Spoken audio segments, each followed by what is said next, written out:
welcome back to an art video. Today I have some fun things planned and I hope you'll stick around to enjoy them. Basically, in the last video we went over 2 of our OC's backstories and now I'm going to do 2 more. So I'm actually really excited to get into drawing all of the clothing for the characters here and then outlining it all with pen. So let's not waste much time and get into that.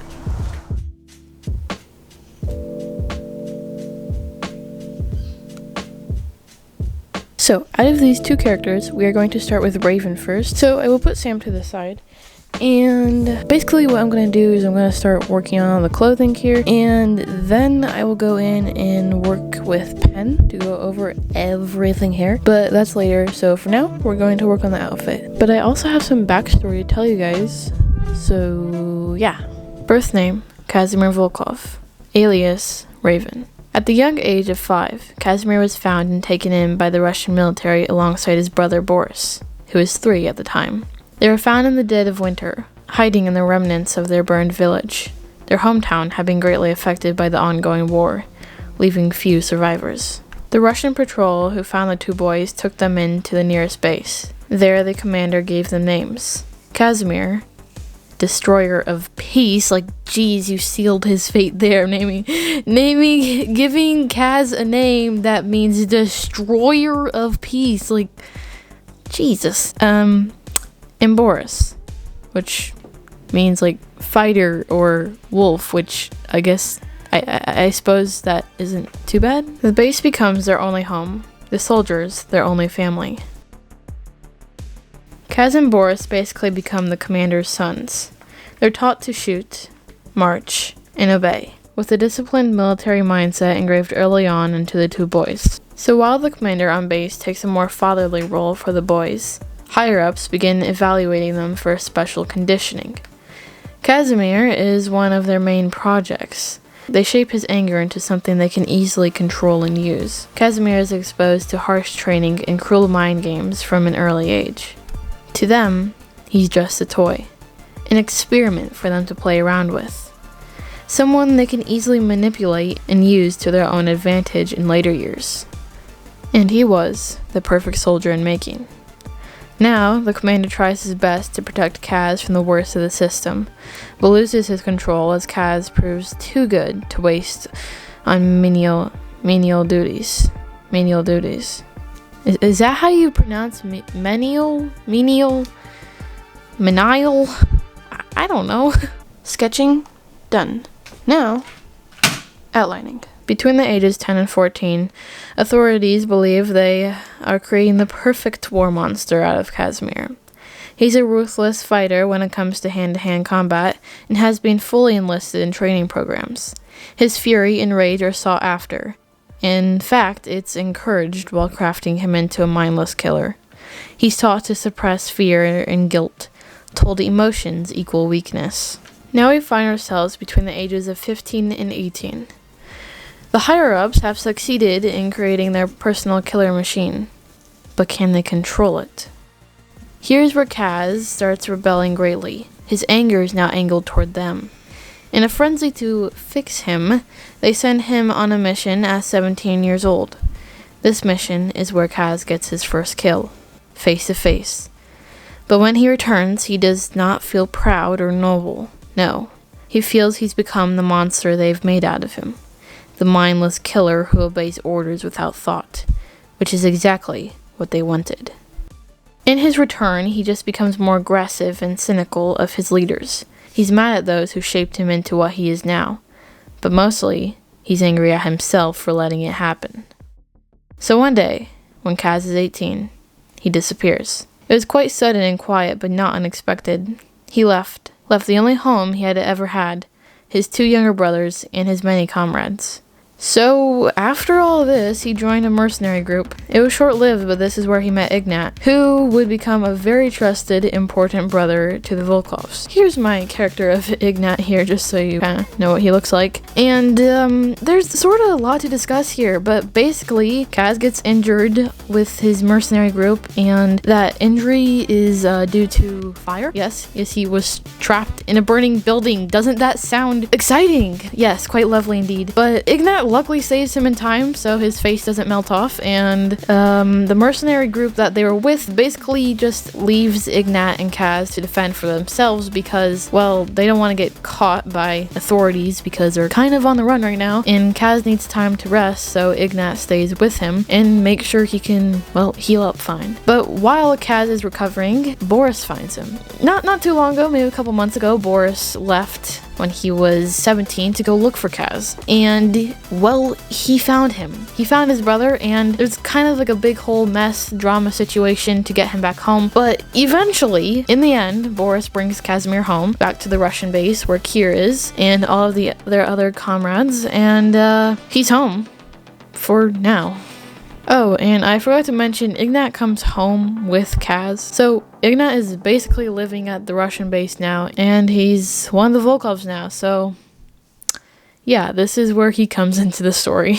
At this part of the story, Kaz is 19, Boris is 17, and Kier is now 15. Peace doesn't last long in the Russian military base, and well, it surely didn't this time. So Kaz spent about a year or so at the Russian base, but it didn't take long for him to leave again. Basically, Kaz was a dealer on base, and he got busted by his father, which is the commander, because the commander kind of just became their father figure, so yeah, we're gonna call him father. So yeah, Kaz was busted, and there's like a whole big fight that draws out a bit. He's not in a really good part of life right now.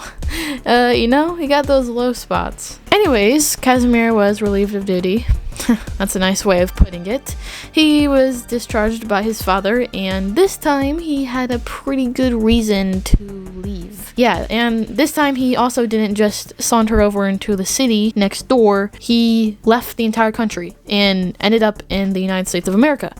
And there he kind of settled in the Nevada, Arizona, the New Mexico states of the country, and he got into some trouble in the cities like LA and Reno, and you know, cities like that basically just cause trouble when you're there. I mean, they can be nice places, but there's also a lot of crime and theft and evil in those cities, if you get what I mean. But anyways, that's like all big cities, and Casimir starts his new life there, and the next few years of his life are not the best at all. Okay, so I like how I did the outlining for Raven's main body here, and I think it looks pretty good. We will finish these later, but for now I think I'm gonna go outside.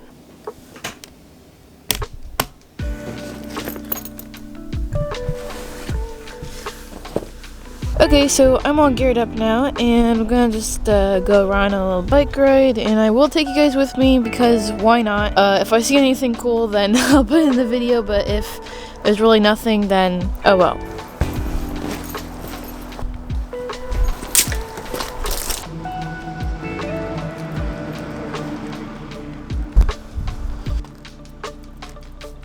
Okay, so where are we gonna go? We're gonna go back up somewhere to a bridge and see if we can get any footage up there. But yeah, I hope it all goes smoothly.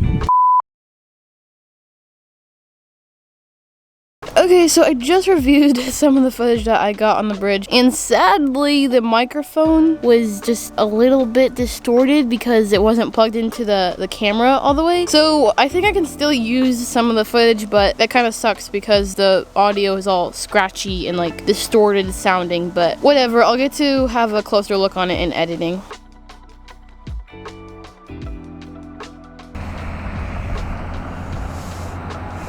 Okay guys, so I'm back up on the bridge today because all my other clips were ruined by the audio, but really there's nothing to film. Like, it's just a bridge.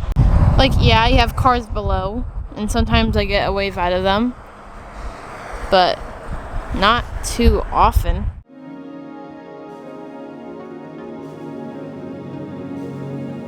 I don't know what this is, but apparently it's important. This seems so uncomfortable. Like, why is it built like that? This is the only thing that I kind of like. You know what? This is actually not that bad either. This is actually it's actually not bad. Okay, that's actually nice. Okay, yeah. Anyways, where are his eyebrows?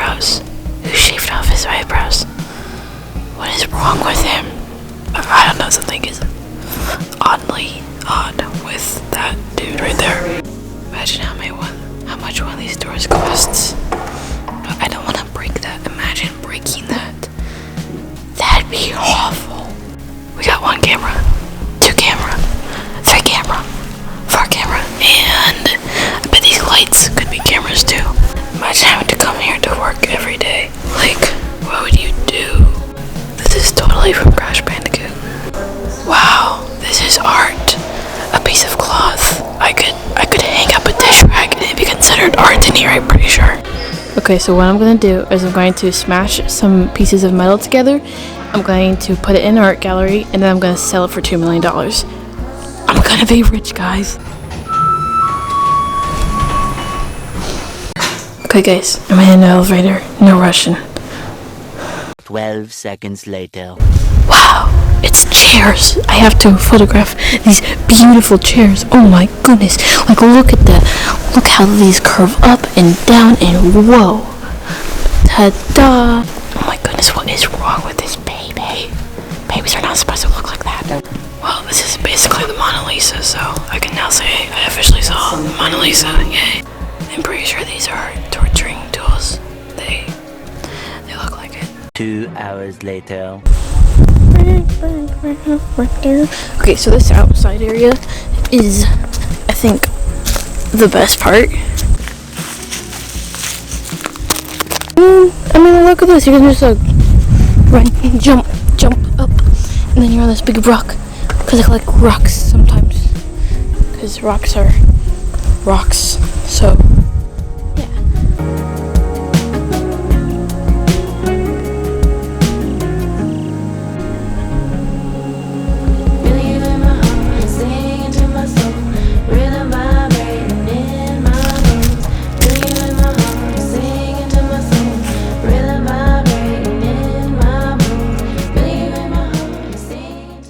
So now, we can work on Boris's character, since we already did the whole backstory on Casimir, which I'm equally excited for. And luckily, I already got all the outline again, as you saw earlier. And now we're going to work on the clothing, and then we will go in and outline a bunch. So, yep. Birth name, Boris Volkov. American name, Sam. We already know some about him from Casimir's backstory. He's 2 years younger than Kaz and was chosen more as a leader and logical thinker by the military. Unlike Kaz, he was drowned in books and studies as a boy, his best subject being math. So while his brother Kaz was off running through drills and yelling at officers, Boris was in his study room, deeply submerged in his work. By 14, he was already fluent in English and would carry on with his language skills to further develop them. German and Arabic were his next 2 focus points. He was surprisingly quick with foreign languages. His skill to easily adapt in cultures helped greatly. He would later become the main leader for multiple units and teams, and a fluent interpreter. Boris was also crafted into a brave pilot. His comrades on base began teaching him about aircraft by the time he turned 8. His first solo flight in a small plane was when he turned 16. His private pilot license earned at 17, and by 18 he was already able to, and trusted to, fly military aircraft with millions of dollars. Of course, this seems incredibly young for Boris. But remember, his career was basically chosen for him as a child. There weren't very many choices he got to pick and choose. Fortunately, becoming a pilot was one of Boris's greatest joys in early life. So, I would love to dive into Boris's flight career a lot more, but the thing is, I'm not well educated on that very subject, so if I were to give you a lot more info, it'd most likely be false due to my incompetence of knowledge on aircraft. Or maybe it's more like ignorance, not completely sure. Anyways, do I love aircraft? Yes. Do I know a single thing about the machinery that can fly? No. All I know is that the Wright brothers, Orville and Wilbur, are credited for successfully flying their powered aircraft on December 17th, 1903 at Kitty Hawk, North Carolina. That counts as something, right? Anyways, Boris became the protector and leader for his comrades and brothers. Even though he wasn't the eldest of his brothers, he was the one who took charge when Casimir wasn't there, which was quite often. So while Casimir was off being the reckless teen he was, or being pushed and trained through intense drills, Boris was protecting Kir, studying hard, and equipping new skills daily. Often at times, Boris would forget to care for himself. Self-sacrificing, you may say. His main goal was to always protect and serve his country. He did, but at the cost of losing himself in the process. Again, there's a lot to be said about these characters. Now, I would have to make a 2-hour film just to get through the couple years of their life, but I can do a quick summary, which is what I'm trying to do, but it still seems to be dragging out a lot longer than I expected. Some key pointers in Boris's later life is that he takes in a young girl who he later calls Lucy. That's her American name. Her Russian name is actually Azia. We don't say that very much. He basically adopts a little girl on a mission. Yeah, he just found a little girl on a mission and decided to take her in because she had no family. And yeah, that definitely changed his life a lot. So as I'm working on these drawings, I get a splendid ideas to put their military rankings on the pages. But then I soon realize that I have no real knowledge on how rankings work or which ones are above certain levels. I know the basics, but really, I don't know anything. So today, I actually opened up my computer to do some research. And boy, am I even more confused now. Okay, so basically, I just clicked on the first website I saw that seemed legit. So this is the information I got here. You know, at the start, you have some common rankings here. I thought maybe Sam could be a sergeant because I feel like that would fit him well. So I looked over here to where all of the sergeants are. There's 8 of them. Okay, hold on. I don't know too much about this, obviously, but there's 8 different types of sergeants, like if that even makes sense. Just hold on a second.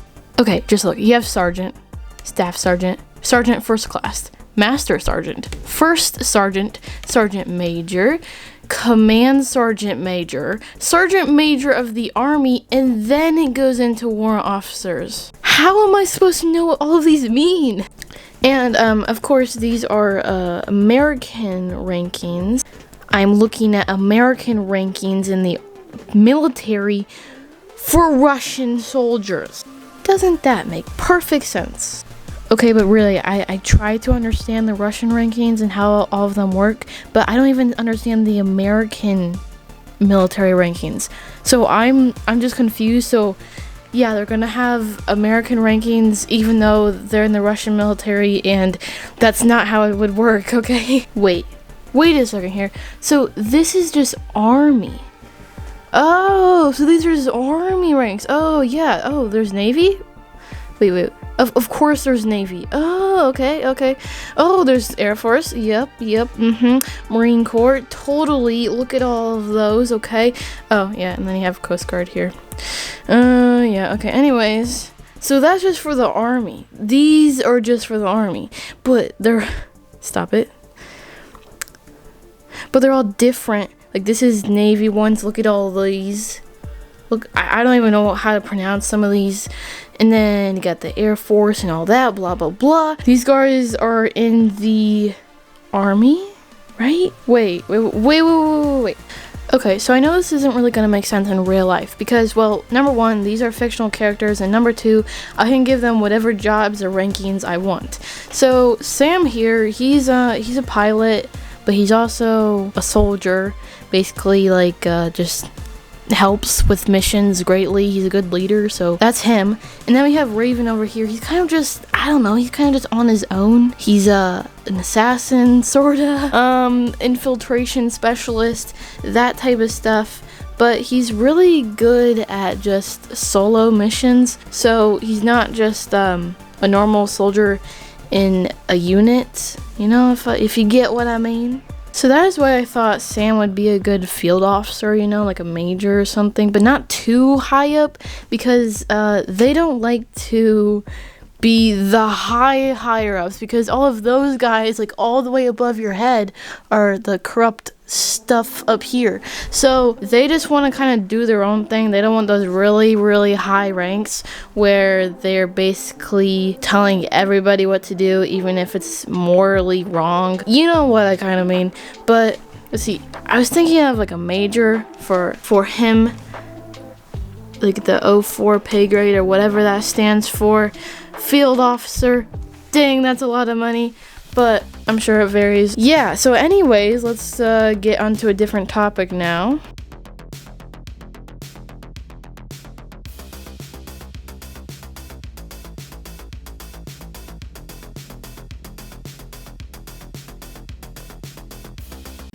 Alright, as you can see, we have a game here, and it's called Do You Copy? I've seen gamers like Fuser play this before, and I loved it so much. So finally, I'm here to try it out. And I've restarted like 5 times already, and it's not because I'm bad though. It's because of the computer. Okay, it's because of the malfunctioning computer. But we're gonna try it again, and we're going to finish it this time.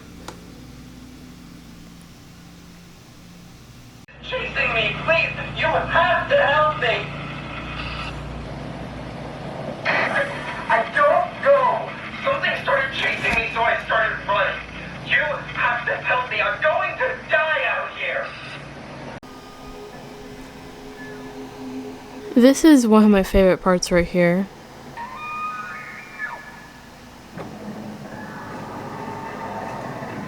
What was that? Did you hear that?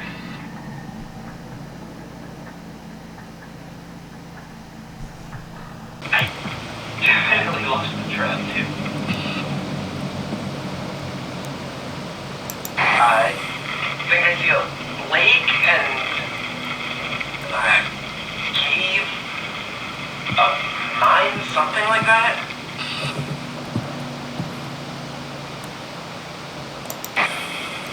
So, unfortunately, I pretty much already know what's going to happen. But there are multiple endings to this, so we will see which one we get. The watchtower has a pretty cool feel to it, but what's with all these papers on the ground? Like, clean up. Like, this is absurd. I do really enjoy all the things that you can pick up and examine on the boards. Like, you can read all of this. I've already gone through it, so I'm not going to read all that again, but it is pretty cool. This is one of the games that I really wanted to play with my dad, but I haven't gotten the chance to yet, so I thought I'd do a basic walkthrough, and maybe later? I don't know. And I know this is odd to just put into an art channel, but I just wanted to give you a little glimpse of what I'm doing today. And it is Sunday, so I can play some games. So, that's good. And also, I barely ever play on PC, so I'm not very accustomed to this. Like, the whole mouse and keyboard thing, yeah, I'm not used to this. I personally enjoy controllers, but this is fine too. But yeah, I'm pretty sure my dad would enjoy this. I feel like the game is glitching or something because there's supposed to be options of how to respond right here. But I can't respond. And the player is freaking out. But I can't respond, there's nothing here. Dang it, I'm gonna have to redo this again. And I'm pretty sure I'm dead. Yep. How did I die again? Or wait, the hiker died. How did I get the hiker dead? Okay, calm down. Let me restart for the 6th time. Also, I was so surprised that this was actually free. 12 seconds later. Here I go for my 6th try. My grandma is really gonna be wondering what I'm doing up in my dark room today. I'm trying to finish this. This was supposed to be quick. I've been at this for hours though. And surprisingly, the voice acting is really good. The only thing that I don't like is that there's no save in this game, so if your computer crashes or dies like it did for me multiple times, you have to start over, all the way over.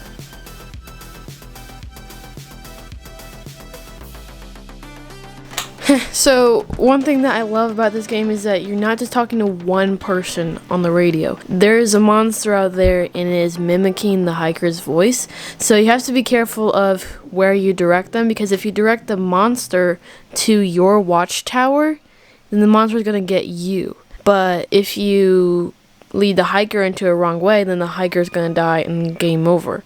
But, we made it, finally. I don't know why it took 6 tries, but it did. Okay, that's good. The Greatest Wind Herald. Hiker chased by wild animal. Wild animal? That was not a wild animal. That was a full-on SCP out in the woods or something like that. Animal! Park services were shocked this morning to discover a man trespassing in Gracewood State Park. After coaxing the man down from the fire tower, local authorities were able to determine that he had been led there by a park ranger to escape from a wild animal. The park ranger responsible for helping the man has declined to comment. Okay, well, at least we saved the hiker, and there are a lot of clues and little notes all around. So you could read through all this stuff. I kind of already did, so I'm not going to read through it again. But yeah, that's Do You Copy? And I really enjoyed it. And this is not a game overview. I just want to put this into the video because I was playing it and I think it's a really cool game. So if you want to check it out, check it out. And it is an older game, but I still love it. So good game. So I really need to get some outside time in after all of that. Not gonna lie though, that's the most fun I've had in a game in a long time. Overall, I am pretty happy with Boris's and Casimir's character outlines, and I actually think I did a good job. And no, I'm not even going to attempt to color these because I'm pretty sure I would ruin them greatly. So they're just gonna stay like this. Alright guys, so I hope you enjoyed the video today. I sure did. Filming this over the past week or so. And yeah, so that's really all I have to say for today, but thank you for watching to the end, and bye! And yes, I am in a tree, as you can see. I have this perfect little spot here. Like, I just sit on this, and then I have this one to lean on, and this one to put my feet up on. So, it's basically perfect.